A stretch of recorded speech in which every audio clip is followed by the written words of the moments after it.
My partner and I moved our family to Hamden in 2008. We chose Hamden because it was halfway between our jobs, it had a diverse population, and relatively good schools. We thought Hamden would be a good place to raise our children, so we bought a house and settled in. But after living in Hamden just a little while, I realized that yes, Black and brown people lived in Hamden, but Hamden was run like a whites-only club. This is a story about regular people running for office and using the power of the ballot to build a beloved community.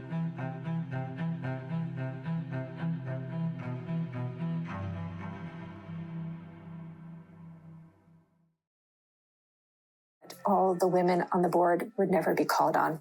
I have received hate mail.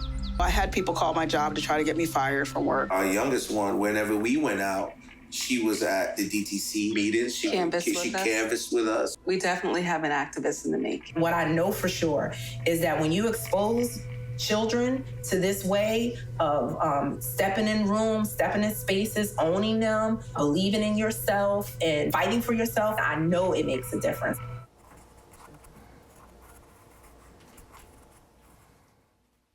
On the street? Remember Ken's house is around here. Okay, let's go this way. All right. Whose house is this? Kenny Collins. Kenny Collins. Okay. So this was the Carrs. Sherry Carr, Melody Carr, Milton Carr. Are they still there? No, I don't think so. I'm not 100% sure, but I don't think that they are. Again, there was a very close neighborhood, so we would come over here and we hang out a little bit with Sherry. Hey! Miss Carr still lives here. Yes, ma'am, yes. Hi, Miss Carr, how you doing? I'm doing well, good to see you. I see Sherry and Melody intermittently. Oh, okay. It's beautiful you still live here. Yes, I'm still here. Bless you, ma'am. Good to see you. Thank you, ma'am. Yes, she still lives here. I had a constituent. First he called me, then he came into the office and he was just like, do you know that you're the first Black town clerk? I was like, yeah, I know. It's like, no, but I want you to know, you need to make sure you call over to the historic commission and that they put that in the books because this is important. And he came back another day. He was like, I just feel a sense of pride. When I walk in a room and I see you, I'm proud. I always try to explain to people, they're like, Rhonda, why do you fight so hard to have, a Black person sit as a chair or whatever? I said, because our kids need to see what Black people in position of authority look like. They need to see it. And not only my kids, but the white kids need to see that. I think the white kids need to see it even more than the Black kids. Because they need to understand what it looks like to yield to that type of leadership. In the role of town clerk, one of the things that I have to do is I go in as people are appointed or they get promotions. One of the roles that I have is to go in and swear them in to provide an oath. More times than I like, I'm in spaces, police, fire commission, promotions, and I'm really happy for the people who are promoted. When I look across the room, I see no people of color. And it's a challenge for me. There's a part of me that gets really sad in that moment. And even in this moment, I get a little emotional thinking about it. It is rooted in systems that are designed to keep people out. And so you have to push and fight to break down the system. If we don't make those changes, then it was all for naught, because that is why I'm here. My dad, as an immigrant, he thought survival. So for us, he was like doctor, engineer, lawyer. There was these certain kinds of careers which he felt that were safe because that's what he wanted us to be. He never wanted us to struggle. He didn't have that kind of imagination that we're afforded. This generation is one of imagination. It's one of self-actualization. It's very hard to make my dad proud. And this was actually something that made my dad really proud because he recognized that this is a very different experience for a Muslim American. My friend called me and was like, your dad was telling me that you have inspired him to consider running. And so he was considering city council in the town, and he never told me this. There's something my dad said to me that I never thought that he would say, and it was just the other week where he said, there's a point in your lives where you start learning from your children. And I think we're at that point now.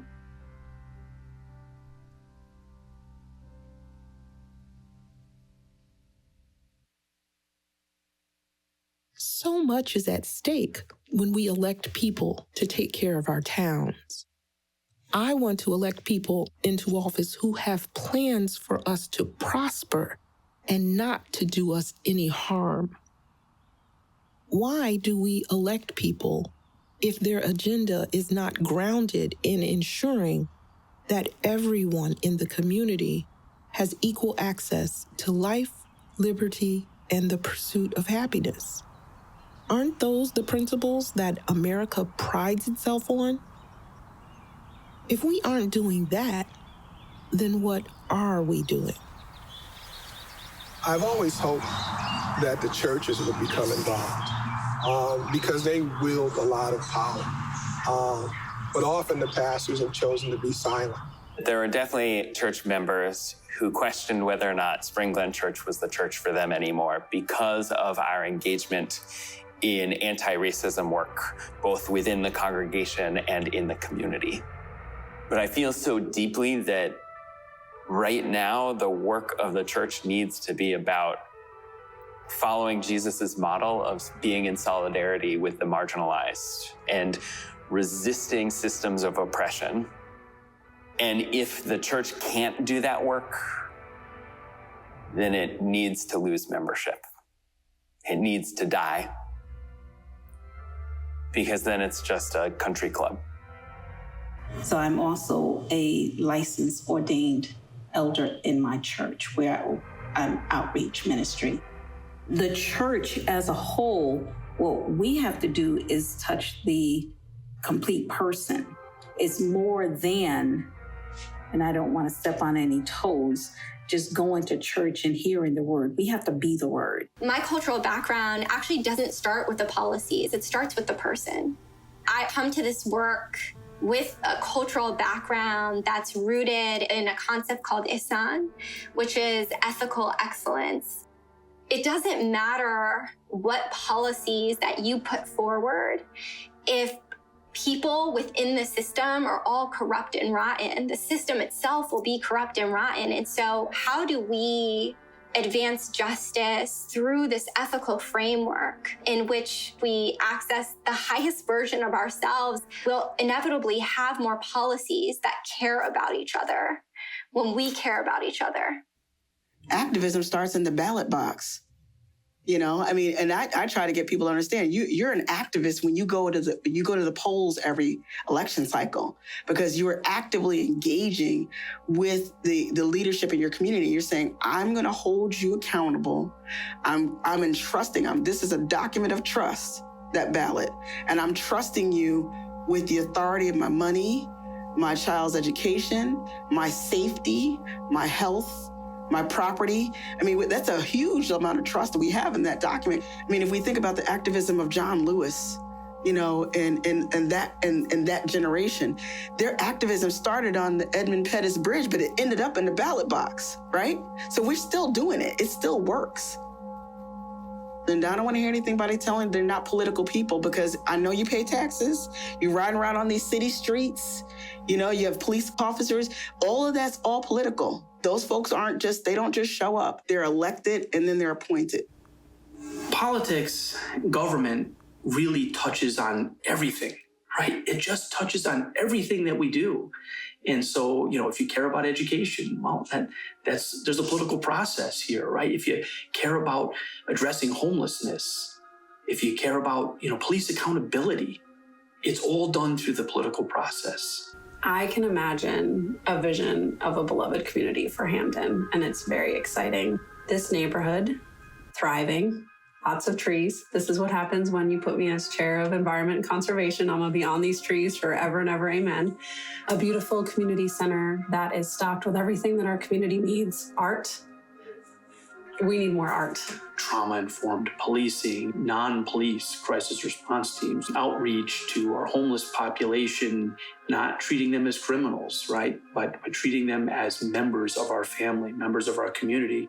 Folks getting involved that weren't involved, that now are involved and now have a voice and now are speaking. Poverty gone, eradicating the racism, everybody given an equitable chance.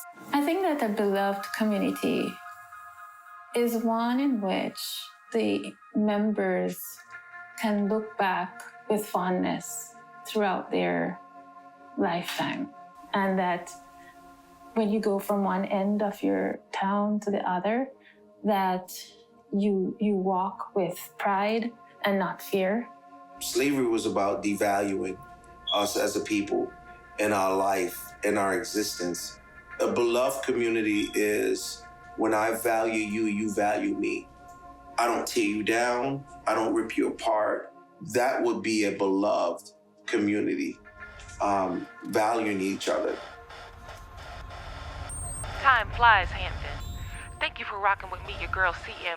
Have a powerful day. Learn something new. Do something nice for someone.